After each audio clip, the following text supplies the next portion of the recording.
My name's Lou, I'm an alcoholic. Yeah, who would have thought to Europe? Thanks for the meeting, guys, and thanks, Stel, for sharing. Stel was my go-to guy when I went into treatment. He was the one who manipulated me and told me to come and take it 1 month at a time. Let's see how it goes. But no, thanks. It's been a great influence. It's been a great influence in my recovery. Never in a million years I would have thought I'd be sitting in Pennington doing a 1-year milestone, being completely clean and sober. I'm sitting in a lot of gratitude. I never expected there was even a solution a year ago prior to going into treatment. At that point in time I was literally a dead man walking.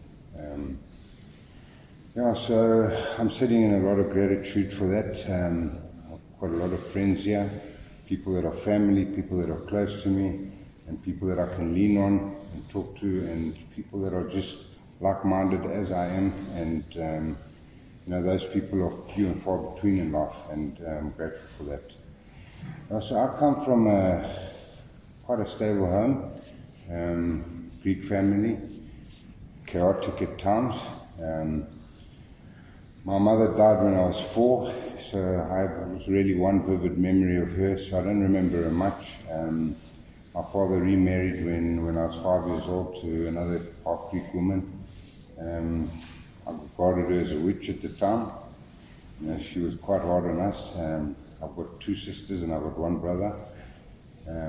Life was good. My father did the best he can. When my mother passed away, he battled a bit and started gambling, lost everything and started rebuilding again, and he did the best he could for us, but he provided, which was important. I was quite a fat little kid at school. I'd probably say I was an introvert at the time. I sort of stuck to myself. I battled with people, I battled to engage with people, and we shifted around quite a bit with school and stuff like that. But I'd say that things in my life started changing when I was 13, 14 years old, when I started drinking with another fellow Greek friend, who started going out, and when I picked up that first drink, the light bulb came on, and I was able to connect with people, call it that. I was able to communicate, I was able to actually come out of my shell. It was difficult. I would say I struggled a bit because my mother, when she got married to my father, she instilled in us this fear. She was a very Christian woman, and she instilled in us this heavy fear about Revelations, the last chapter of the Bible, that end of days are going to come and all this bullshit and nonsense. And I used to think, what am I even going to school for? What am I carrying on with all that nonsense? And because there was also to the point where there was suicidal thoughts. I mean, it was crazy stuff. But when I got to like 16, I started rebelling against her, and got to a point where today she's actually my best friend. There's love between us, and she's been a good mother. I mean, for a woman at 21 years old to take on 3 kids, it was a major challenge. But when I started drinking, I mean, that's when the ego started flaring, my defects started flaring. I mean, I was still I'd say I was a type of individual that was brought up with good morals, good principles. My father was quite strict. He sent me off to Cyprus at the age of 6, I must add, because he would only speak Greek to us, and I went there speaking no Greek. Spent a year there, came back, couldn't speak English, so I had to restart again. But he was quite strict in the household, and that strictness was sort of what I think put a barrier up and made me a little bit rebellious. And that's what sort of caused and sparked the drinking. Every weekend I used to sneak out, jump over the fence, go out to clubs and just drink and drink and drink. But I must say that I was quite oblivious to drugs. I had no idea what they looked like. I didn't know people that were using, and that came much later in my life. My father had my brother and I working from age 12. Every weekend, every holiday, those didn't exist for us. We used to either sit in the cash register and work the tills, or we used to sit and claw candy floss all day and sell popcorn on the beachfront in Durban. And it was fun, but it was quite taxing on the basis that, I wanted to have my free time. I wanted to spend time with my friends. But being as disciplined as he was, we couldn't argue back with my father. He was very strict when it came to that. And that's where I think the business ethic, the business aspect kicked into our lives.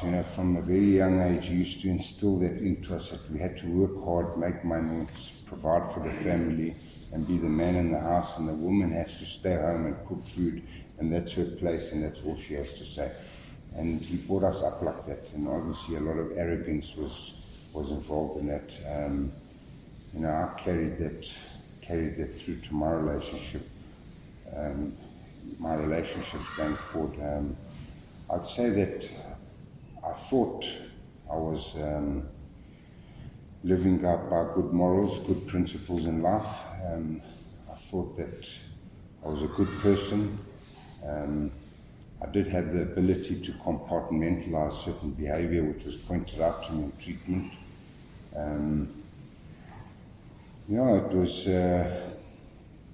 It was a situation where I think my arrogance was probably the single most damaging defect that really pulled me down in life. My arrogance and my arrogance, I think, is the most damaging one. So what's happened is that at the age of 22, I got involved in my first business with my brother. We opened a wafer factory. We used to make ice cream cones. We sold that. It was quite successful. And then we took some of that money and we got involved in the casino industry.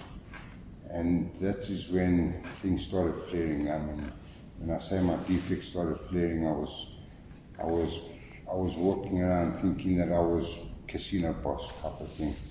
And I operated about 10 shops, and I was making a lot of money at the age of 22. And when I was down in Cape Town operating a shop, I went out one night with these two cousins of mine, and they spiked my drink with ecstasy. And that was when I had my first taste of drugs. That is the day that my life turned up. I felt like I was on top of the world. I felt like I was belonging to a group of people now. I felt outgoing. It really brought out my personality, and I think I converted from an introvert to an extrovert at the time. But every night it was just one big party, every night, every weekend. Whenever we had the chance and the opportunity, and living in Cape Town and having the funds to support that type of lifestyle, it was quite damaging in the end. As time went by, I moved on to, when the industry got closed down, I moved in, I started up a sweet factory, quite a big one, and I think I was set to go for life. I was set in life. I mean, that's what my father always taught us. He taught us that we had to be successful in life. We had to provide. I mean, it was always about really money, and we had to have this image in the Greek community that we were successful. I mean, that was what he portrayed, and that's what he instilled, and that's how it was for me. Obviously, I thought I was also a giving person. I used to help friends start their businesses. I provided for the family when my father was battling,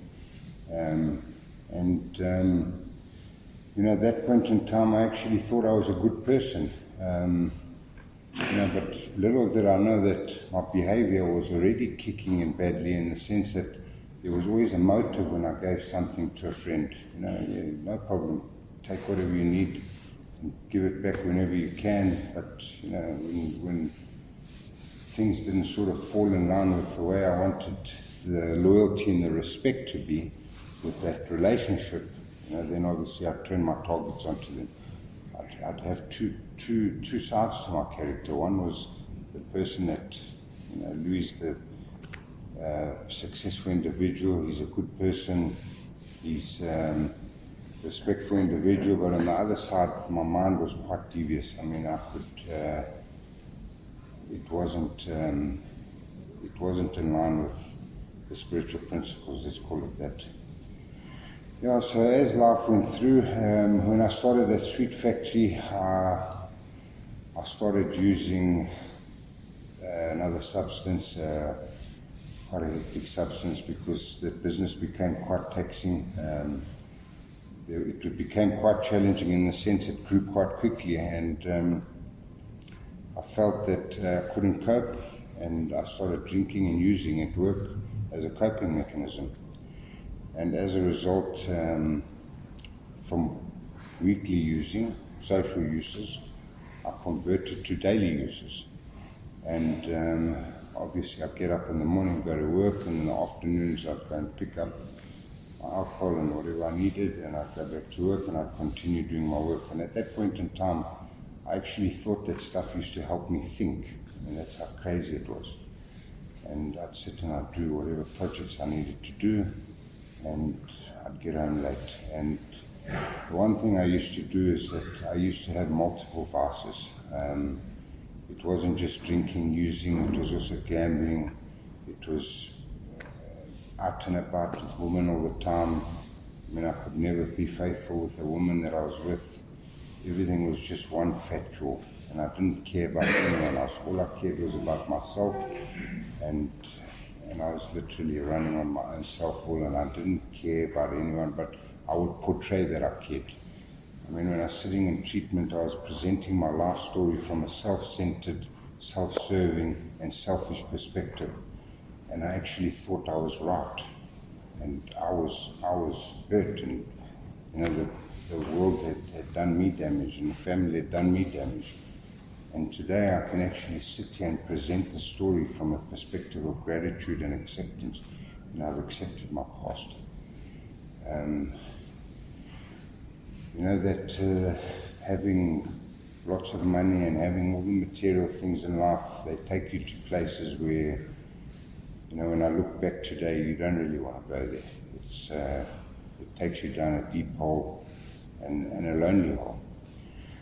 But anyway, what happened eventually with that factory is it got to a point where my substance abuse started impacting on my performance in the business and my relationships, because I had an attitude that was as big as the sun.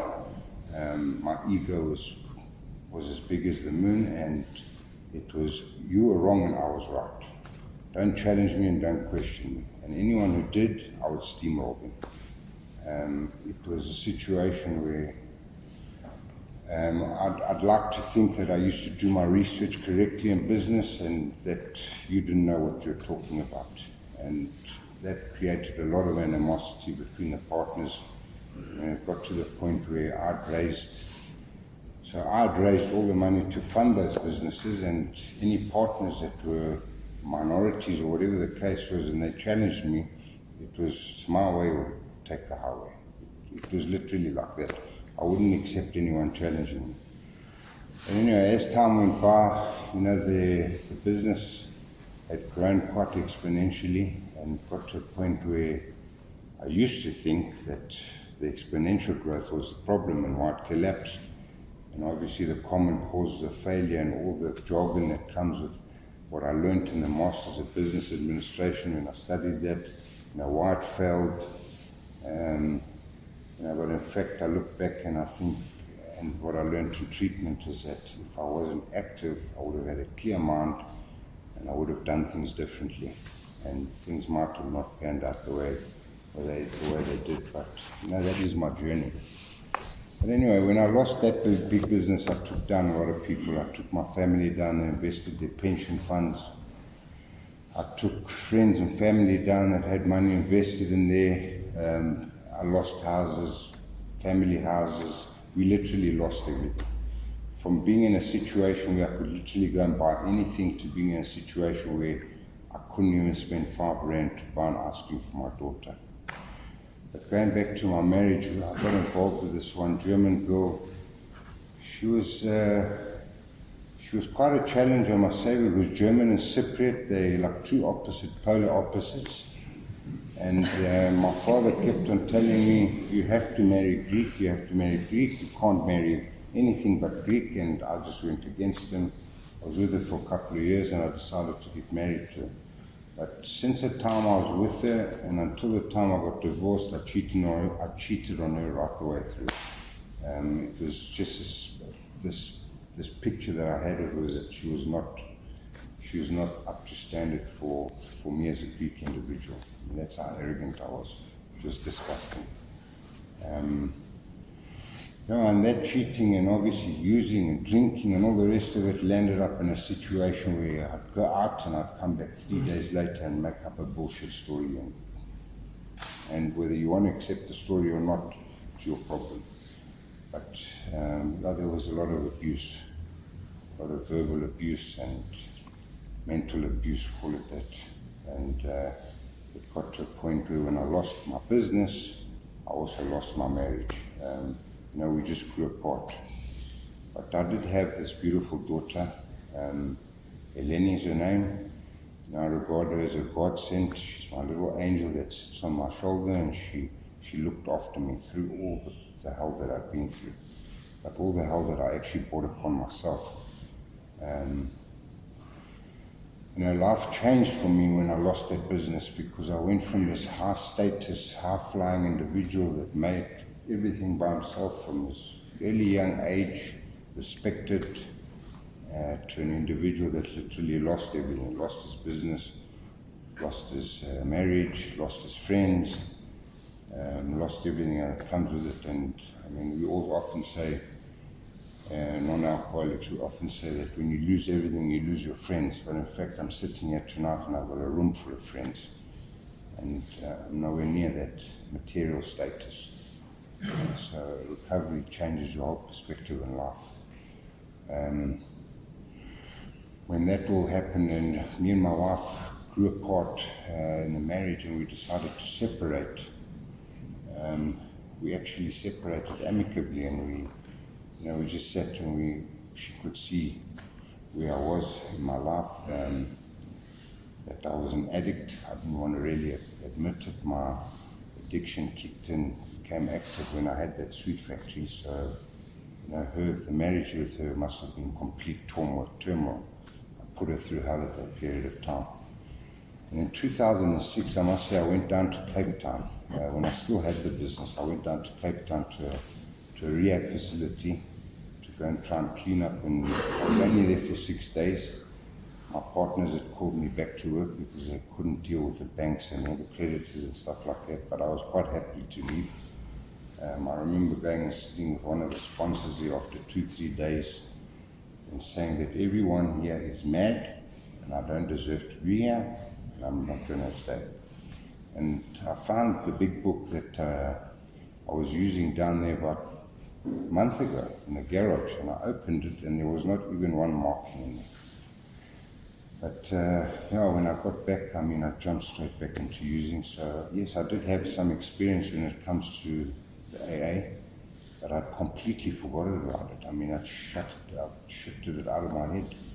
And when I was inactive and spiraling out of control, I actually didn't even have a clue that AA existed.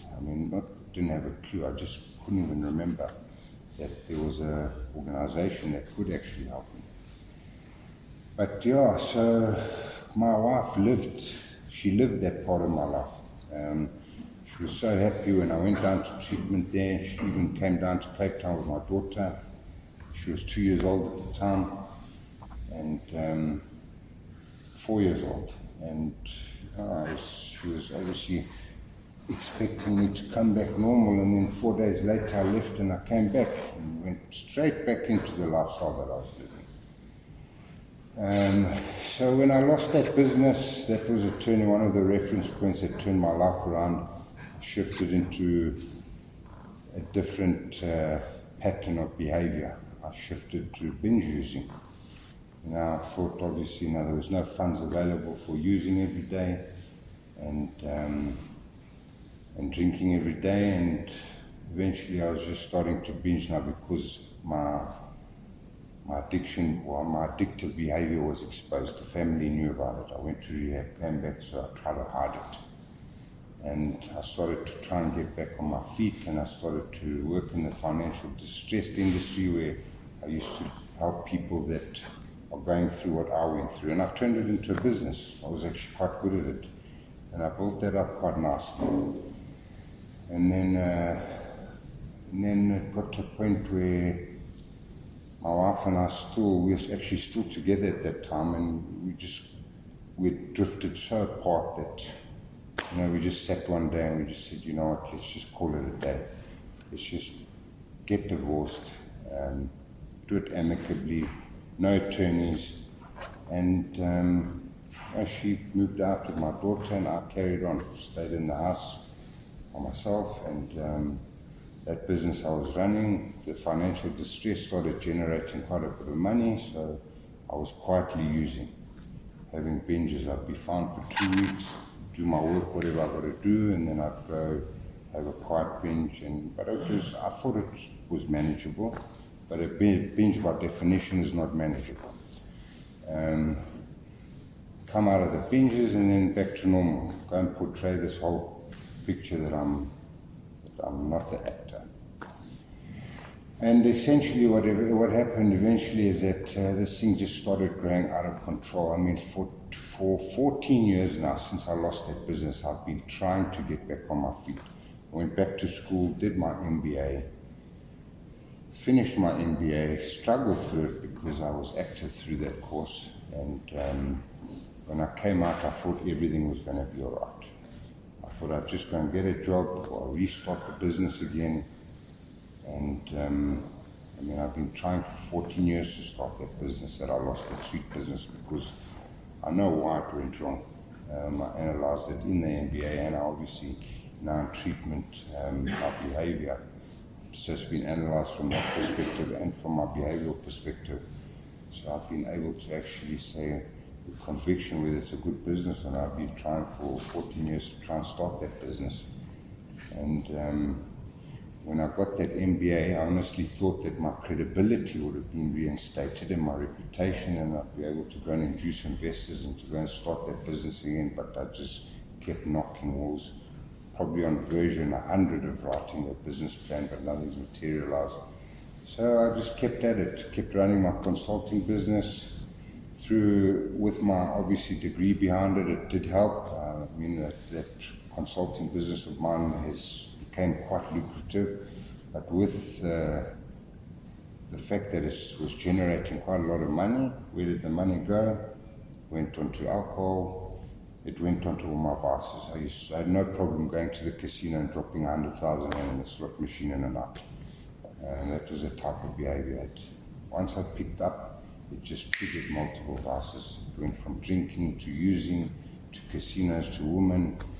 It was out of control, but to the extent where life started becoming unmanageable. And when I say unmanageable, I was battling to even cover medical aid, school fees, stuff like that were part of my divorce agreement. It was well in excess of that coming into the account, but when I picked up, I just couldn't control myself. And that's when I started realizing I had a problem. When that started to happen, I used to think that I literally was insane and I belonged in a mental hospital.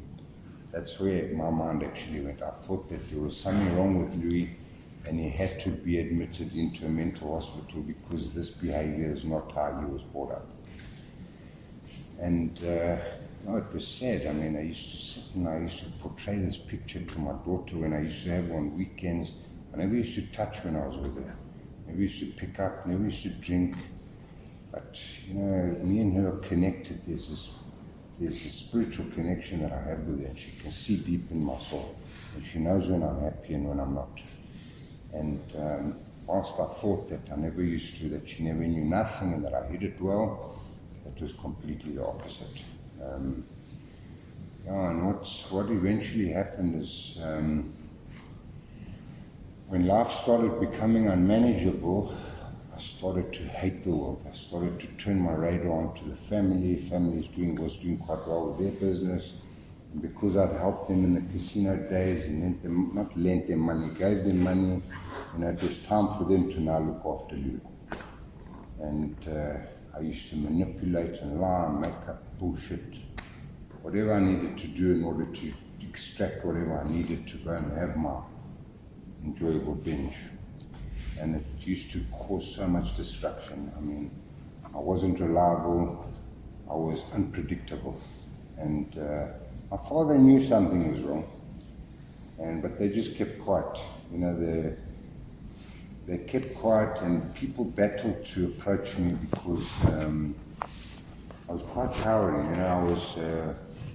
People were afraid of me, and that was what I reflected. I mean, they battled to talk to me, especially family members. And most of my friends, I'd driven them away. I had obviously my colleagues now that were working in my business, but even them, whenever I used to pick up stuff that used to bother me and it used to manifest in me, it used to come out when I used to pick up, and I used to just let rip.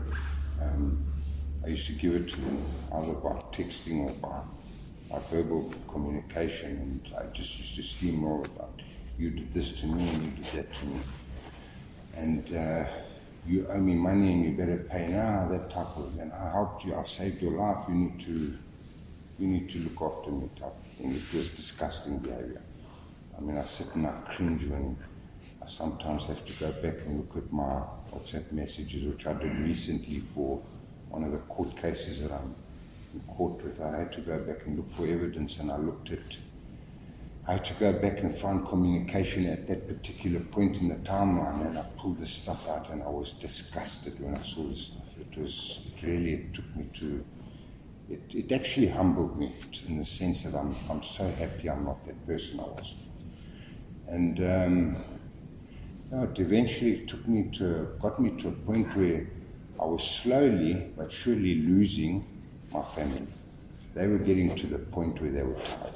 They just couldn't deal with my behavior. I mean, to feed multiple vices, and I mean that needs a lot of money, and to keep asking. It eventually just got to the point where every time Louis opened his mouth, it was all bullshit. And my father told my mother one day, he just said, every time Louis opens his mouth, shit comes out of it. I mean, for me to hear that from my mother, when I was sober, it broke me inside. But those are the days when I started realizing that I needed help. And the fact that I was binging quietly, my brother always knew that I was using because he could hear it in my voice. I always thought that I was fine when I was talking to him, but he knew immediately. I mean, he'd say, look at you, you're drunk again, you're using again. And you just put the phone down on me. And he was a guy that called me out a lot. And he was a guy, I think, that took the most beating from my active. I used to resent him quite heavily because I used to blame him why we lost the business and because of his behavior, but I never used to look at my behavior. But anyway, my brother was instrumental in calling me out and getting me to treatment when it got to that point. But, the events that led to my progression, when my progression hit, it spiraled completely out of control. Things got totally unmanageable to the extent where I was battling to even maintain appointments with my clients. I was battling to activate new clients. Being in the distress industry, when you fix the business, they fall off. When you don't fix them, they liquidate. So the timeline is not very long. And I always made sure that I used to have enough clients on to have a decent income coming in. And it got to a point where I couldn't even activate new clients, and that was why I was turning my radar on the family all the time, asking for money. But when it got to that point where I started tapping into the medical aid, the school fees, and just the basic necessities that I needed to keep a roof over my head and keep my daughter happy and my ex-wife happy, that is when things started going horribly wrong. And I did that for about a year or two before I got to treatment. I was just turning to my wife and making excuses that my business there was no active clients weren't paying. I had the perfect excuses. I mean, I can write a book like this at all. it can justify every type of action and manipulate people. I was a master of it. And it eventually got to a point where my daughter was still young. She was 14 when I started realizing that I really had a problem and life was becoming unmanageable. But when things started really getting out of control is when I started phoning my wife and telling her, listen, I've got a meeting this weekend, I can't see Eleni. And I'd miss that weekend, and I only really see her every 2 weeks. And then, I'd pick up on a Thursday, and I'd be seeing her on a Friday, and I won't be able to stop till like Tuesday, Wednesday, I'd go right through. And that was when I started realizing I had a big problem, and I need to start sorting it out. And I didn't know how I was going to approach the family and ask them for help. I thought that, they don't know that I'm using that type of attitude. That's how stupid and foolish I was. But eventually lockdown hit, and then I lost all my income, all my clients, and then it got to a point where I had to move back home. And every now and again I'd actually pick up and binge in the one room that I used to sleep in and not come out there for 2-3 days and make an excuse that I'm sick and make up the stories that used to come out was unbelievable. But that's when my father and them really knew that something was wrong. And that's when I was also starting to fight with them a lot. Obviously, it got to a situation where one day I took the one car and I left, and I came back and I was quite high, and I wanted to actually take the cabriolet and go down the south coast, and my father was there. And he saw me in the state I was in, and I thought I was perfectly normal. And he just said to me, look at you. He says, you effed. And I said to him, there's nothing wrong with me. And he says, I'm calling your daughter right now. She's coming here, and I'm going to tell her that her father's an addict. And that bust me to pieces. And he lifted his hands to me. That was the first time he ever lifted his fist to me. And I just grabbed my bag and I walked out. I left the property. I walked around to this B&B and I stayed there. That was the first time I ever had my father lift his fist at me. And he wanted to call the doctor to test me, and I said, you know what, you're mad, everyone here is mad, you people don't appreciate anything I've done, you're staying in my house. It was just me, everything about me, self-pity, one big pity party. And that was a big turning point for me. It took me 3 months to go back to my father and sit down and apologize. And I was gutted to that, and obviously being in lockdown, I couldn't even see my daughter. But those are the days where it took me right down into that pit of darkness. I was literally alone. I was fighting with the family, fighting with friends. Clients weren't active, battling to collect money, and then I went and I stayed with a friend up in Kloof. And I was just sitting ranting and raving about my pity party, how the families hurt me and they got no respect what I did for them in the past. It was quite a hectic period. But eventually what happened one day is that I went out, booked my hotel, our clients became active again. It was around end of September. Booked a hotel, I started using, and that's when I hit my rock bottom. But my rock bottom that took me to a point of really conceding defeat. I woke up I was on my knees. I was praying every time. I was binging in a situation. I was using when I was in loneliness, I used to isolate completely. And I'd just shut the doors and I'd use, and it used to take me to such a dark place that I just didn't want this life anymore. And I got on my knees and I prayed to God like I always did in the past, but in a different way.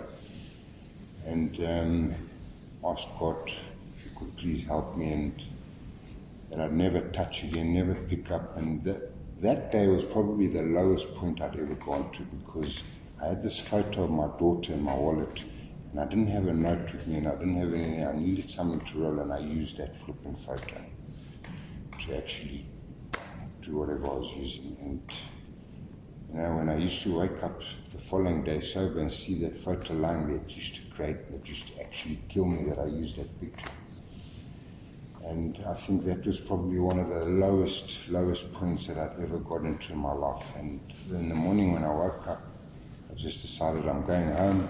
I thought it was a Monday morning, everyone would have gone to work, and in fact it was a Sunday morning. Got up and I started phoning my clients from the hotel, 8 o'clock in the morning, cancel appointments. Why am I phoning? Obviously some of them weren't answering. For some reason,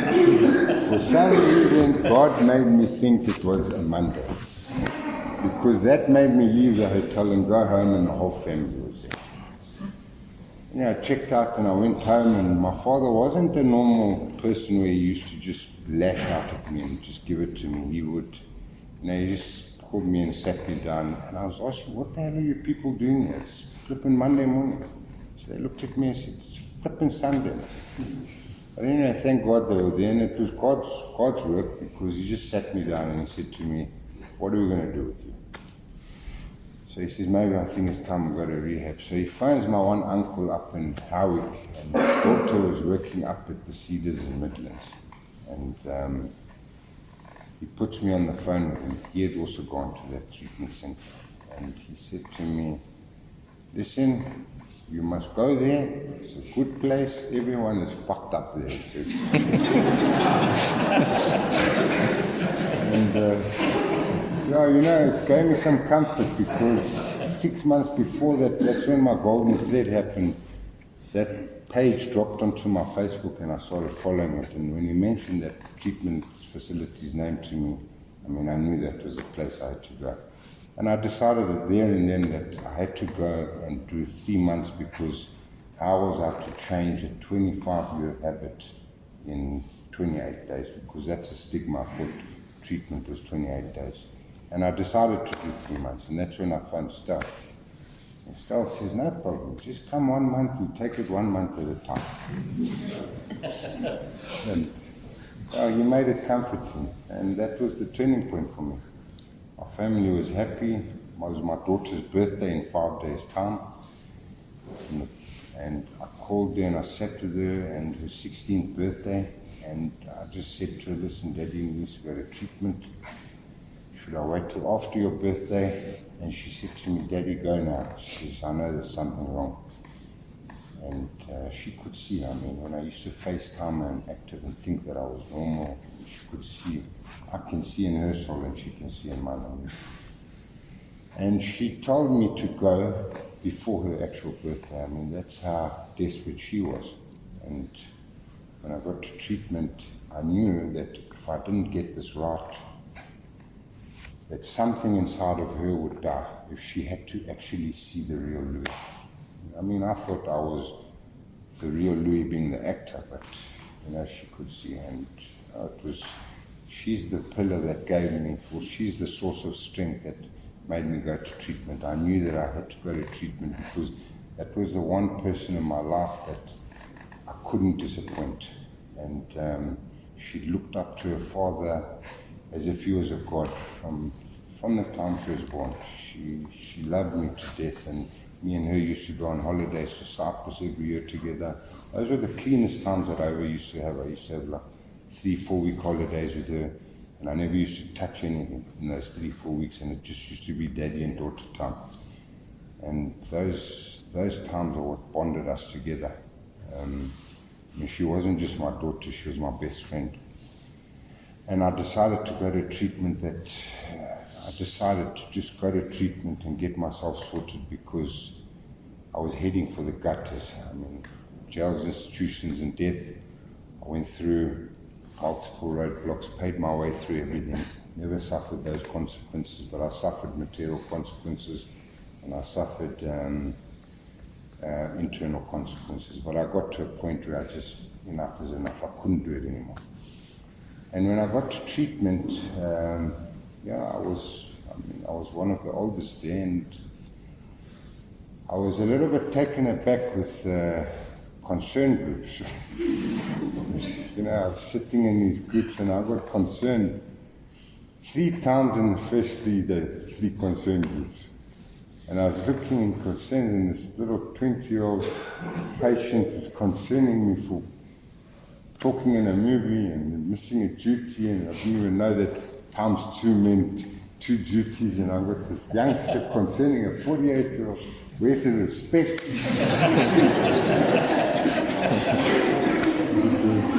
There was so much elevation going on there. But I had to get used to it. But the one thing that really struck me when I got to treatment, and I'm going to read it now quickly, which made me identify and relate to the big book. My very first big book session in treatment gave the description of the act on page 73.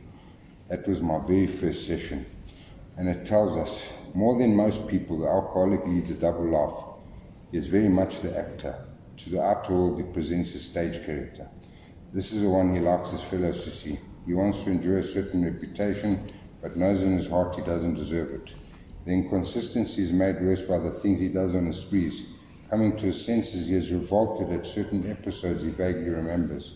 These memories are a nightmare. He trembles to think someone may have observed him. As fast as he can, he pushes his memories far deep down inside himself. That made me identify immediately with the big book. I mean, I was literally reading myself. I couldn't believe those words were written as they were written. I mean, that gave me hope. And that made me surrender to let me just trust this facility. But trusting the program was another thing. I intellectualized that thing. I broke it down to the point where, I mean, everyone in treatment thought I was developing a new business plan and all this nonsense.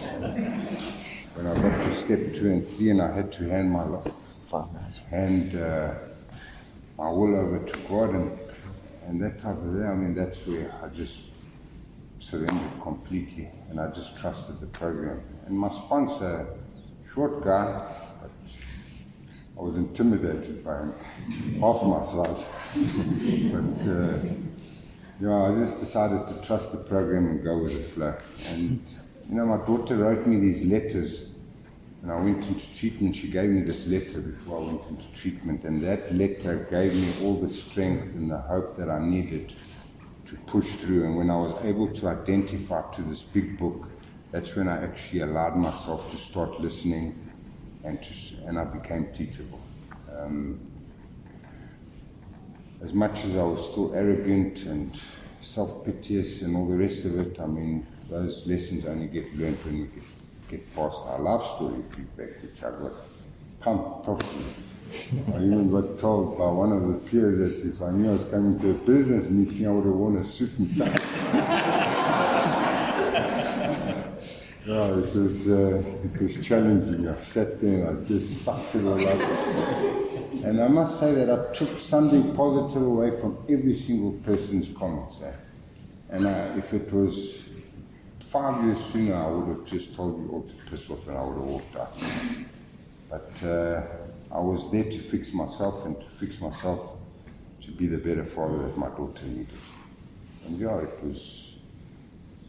it was life-changing. When I got to step 8 and 9, I think it was about 9. When I got to like 8 or 9 weeks into the program, I started counting the days. I was getting a little bit agitated, and one of my peers concerned me. I wasn't volunteering for weekend cook duty and stuff like that, and that concern group shifted me. Now, I didn't understand what service was all about, and when I got concerned and I voluntarily put my name down through that Christmas period to do service, and I was appointed house leader and 2 buddies, everything in like 1-2 days. I was running around like there's no tomorrow. I realized the value of service and what it does, getting you out of your head, and I got to enjoy the full program, got to experience the full program, what it does for me. And since leaving treatment, by God's grace, I'm sitting here 1 year later. I've been able to rebuild relationships with my family. The respect is back. My daughter is she's so proud of me. And my ex-wife. I mean, when I came out, sat with my ex-wife, we were in tears, the fact that I'd done the 3-month program. And I started doing some amends. I did my amends with my ex-wife recently, and we were in tears with, she said to me, yes, it was a challenge, and we don't realize the damage that we do. I made my amends with my brother, I made my amends with one of my colleagues, and that feeling that you get from making amends, it's unbelievable. I've got a 1 year clean and sober behind me now, and I can actually remember what I've done in this 1 year. Not the last 48 years, that's a complete blur. And the gifts of recovery are blessing. I mean, I wake up fresh. I've got a relationship now with my family. They rely on me now. I've got friends in the fellowship that I can talk to, I can lean on. And I've got more friends now than I had in the days when I had big money. It's unbelievable. And it's all by God's grace. God has lifted my obsession, and He's given me a gift that I wouldn't trade in for anything other. And living 48 years and only now coming to realize that these spiritual principles actually keep me clean and sober. And not just that, they keep me at peace. At peace and serenity. I know today if I'm not feeling right, something is wrong, and I know I've got to deal with it, and I have the tools to deal with it. And I've got people around me in the fellowship that I can lean on and speak to, and that can help me. And it's a blessing. I've never felt at peace like this in my life. And I'll live day by day, and I'll trust in God and let Him open whatever doors and let Him lead my life. And that's the mentality that I have today. And from where I was to where I am now, mindset is like 180 degrees. And I'm blessed and I'm grateful, and I'm in a good space. And it's thanks to the fellowship, thanks to God, and thanks to all my friends. Thanks for letting me share.